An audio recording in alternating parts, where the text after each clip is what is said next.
They have great aspirations for their child. They're expected to go to Harvard and win a Nobel Prize, whatever, and there is a big problem.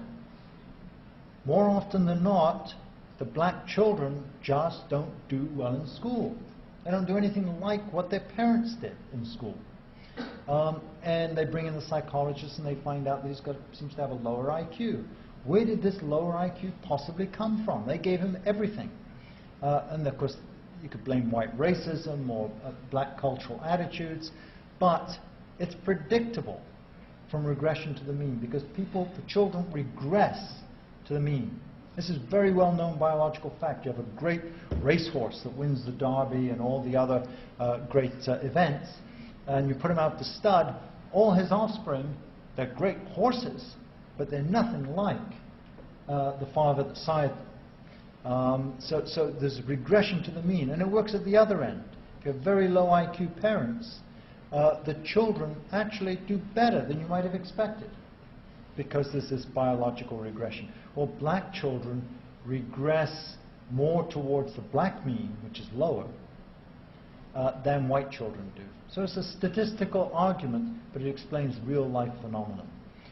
Next one. It's not just IQ.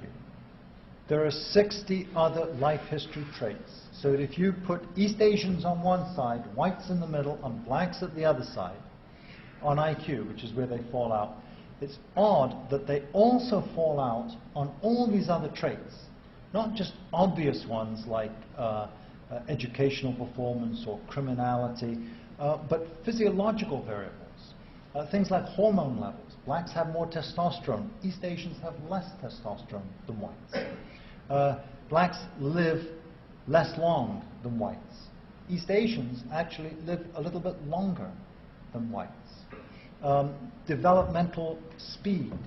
Black children actually learn to walk faster. They crawl faster, they walk faster, they enter adolescence faster than white children. White children walk, crawl and walk and enter adolescence earlier than East Asian children. Twinning rates. Blacks have produced more twins than do whites. Whites produce more twins than do East Asians. So there's a lot of variables that show this pattern of differences. How can you explain not just the IQ differences, but this consistent pattern? And only genetic theory can do that. Culture-only theory cannot. Next one. So human origins research. If you have, there's various theories of evolution of where we all came from, but probably the most accepted one right now, certainly the simplest one, is that modern Homo sapiens sapiens evolved in Africa, maybe 200,000 years ago or 140,000 years ago, and then about 100,000 years ago began to migrate out. And the further north they moved, the greater was the selection pressure, not just for IQ, but also for all these other 60 traits. And you can just think of the selection. If once you get cold winters, this is in Richard Lynn's book and it's in my book and so on, once you get a cold winter, it's very difficult to keep a baby alive. How do you keep a baby alive in the middle of a winter? You have to invent clothing, you have to invent shelter, you have to be able to store food, you have to be able to do a whole host of other things. You have to have more mother-father joint marriage where the father, paternity is very important in terms of parental care. So you're selecting a whole different lifestyle from living in Africa or Australia or some very warm climate where you don't have to deal with the harsh cold winter. And so the argument would be that the further north you go, North Africa, the Arabs, the Arab Mediterranean populations have a lot of selection relative to sub-Saharan Africa, but nowhere near the same selection as you have in Northern Europe. And maybe the Chinese had even greater degrees of selection because it was even colder there. They're a very cold, adapted population. In any case, human origins research does explain all the data that's been put forward. So it's one theory to explain all that data. The culture-only theory has no theory to explain all of the data. They have to pick little piecemeal theories to explain bits and pieces of the data, usually in a post hoc, after the fact fashion. Last slide. And finally, we decided why we raised it, Jensen and me, from 50% to 80%, is that no matter how we looked, we could, and we tried to be generous because we wanted to look generous, we couldn't find any single environmental factor that was reliably related to IQ score improvement. So how much money you spend on the schools, or poverty, or whether you live in a high-rise building or a low-rise building, an understimulated environment or an overstimulated environment, all these different theories that have been put forward, whether you live in the ghetto or whether you live in the suburbs, just doesn't seem to make any difference at all, whether you live in segregated areas or non-segregated areas.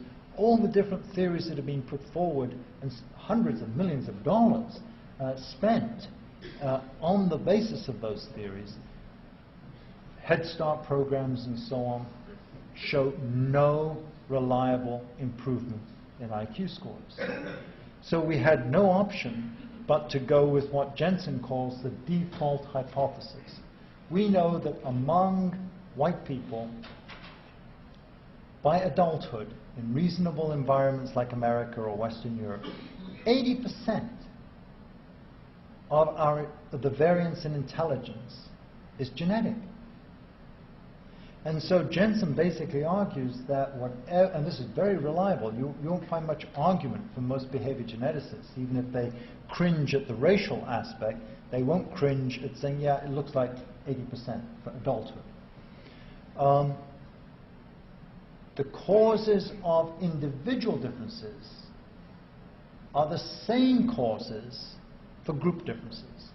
That's the default hypothesis. Unless you can show it's not true, that's the simplest model. And if it's 80% for individual differences, then it's 80% for the group differences. And so that's why we ended up putting that high figure of 80%, expecting that at least, you put up a strong figure like that, people who really don't like it are going to do everything they possibly can to shoot it down. And, well, the bottom line is that nobody's been able to shoot it down, and I don't see how they possibly can. So in one way, the ending of this discussion is, at least for me personally, I've spent 20 or 30 years doing IQ studies like this now. That's it. Put that one to bed, close the book, it's finished. Move on. It's done. Black-white differences are 80% genetic in America.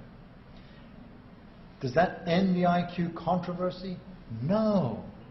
It turns out that who cares? Black-white differences in America are a teeny tiny little hill on the world scale. If all of North America disappeared into the ocean tomorrow, there would still be these humongous differences between sub-Saharan Africans, North Africans, Chinese and Japanese.